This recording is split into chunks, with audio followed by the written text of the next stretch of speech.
Hello YouTube, my name is Nero and today we have some Call of Duty Modern Warfare Remastered, and it is that special time of year when a new Call of Duty game comes out and people start talking about what's overpowered, what's underpowered, and just discussing weapon balance of the new Call of Duty game in general. Infinite Warfare aside, we have Modern Warfare Remastered this year, and what's interesting about this release is for the first time, we already know what the best weapon in the game is. We know what the best guns are overall, we know what the best perks are, the best maps, the best lines of sight. We know just about everything there is to know about this game, because it's a remake of Call of Duty 4. And ever since Call of Duty 4, there has been one gun which clearly rises above the rest of them, and that weapon is going to be the M16A4. This should come as no surprise to people that have been playing Modern Warfare Remastered over the course of today, and of course tonight when it comes live for the Xbox One and the PC, or even people that have been playing Call of Duty 4 for the past decade. This gun always rises to the top. There's a couple of guns in this game that I consider to be very, very good. I would consider the M16 to be the best, followed up by like the MP5, the AK-47, the AK-74U. These are all very good weapons. What's interesting about Modern Warfare Remastered and Call of Duty 4 is the fact that most of the best guns in the game you get at a very early level. In fact, the M16, the MP5, and the M40, these are all weapons you get by default, just right from the very get. Now, there are some weapons later on which are good, like the Barrett 50 cal, the Desert Eagle, the P90, the AK-74U, but the best gun in the game is on the default assault rifle class, the M16.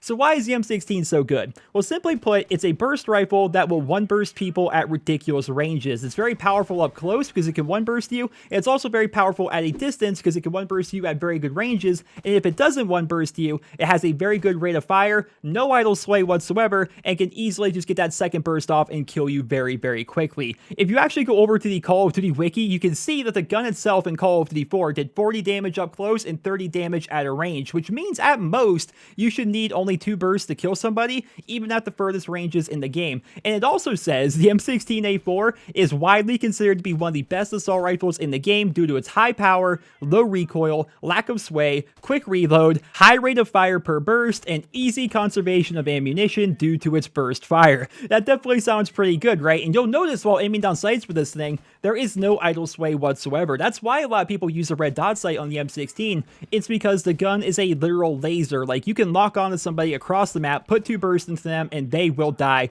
100% of the time. That's why people use this thing competitively. Again, if you go to like YouTube or anything, and you type in Call of Duty 4 game battles or Call of Duty 4 competitive, you will always find people using an M16. You'll also see a bunch of people using MP5s and stuff like that, but I would definitely consider in the right hands the M16 to be the best weapon in the game. Now, a quick tip for the M16 is to always be prepared for a gunfight. The downside to the M16 is the hipfire isn't exactly great. It's not bad, don't get me wrong, but if you're ready for a gunfight, it will melt people. Don't just turn a corner aimlessly, turn a corner aiming down sights ready to get into a gunfight, because if you're ready, chances are you're going to win that gunfight because the M16 is ridiculously good. You'll see in my gameplay here that oftentimes I'm just aiming down sights. I know where people are going to come from. I'm waiting for them to turn the corner and I'm about to one burst them. It's also a very powerful weapon in terms of bullet penetration. It's not ridiculous or anything like that, but if you run deep impact on your M16 with stopping power, which you should be, by the way, that was in my custom class guide, stopping power with deep impact on this gun all the time, guys, you will melt people through walls or sheet metal and stuff like that. Like if somebody's hiding in a window or if somebody is clipping over a wall,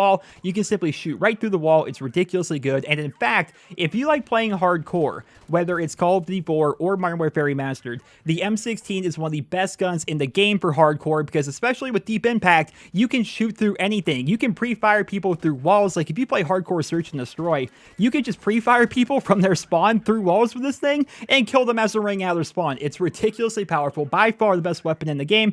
And I wanted to make this quick little video letting you guys know that. By the time this video goes live, the Modern Warfare Remastered servers should be up for the Xbox One and the PC. They've been up all day for the PlayStation 4, or at least those of us that have the game digitally. And so when this game makes its full launch, make yourself an M16 class, use it, enjoy it. It's ridiculously powerful and ridiculously fun to use, but keep in mind, especially during the first couple days of Modern Warfare Remastered's release, you're going to be seeing a lot of people using this gun because it's the first gun you unlock, and it's also the best gun in the game. So just bear that in mind. Ladies and gentlemen, I hope you guys all enjoyed this video. I hope you guys all found it helpful and informative. Be sure to subscribe to my YouTube channel here if you guys did enjoy the video and if you guys would like to see more Modern Warfare Remastered content like this, and I hope you guys all have a wonderful day.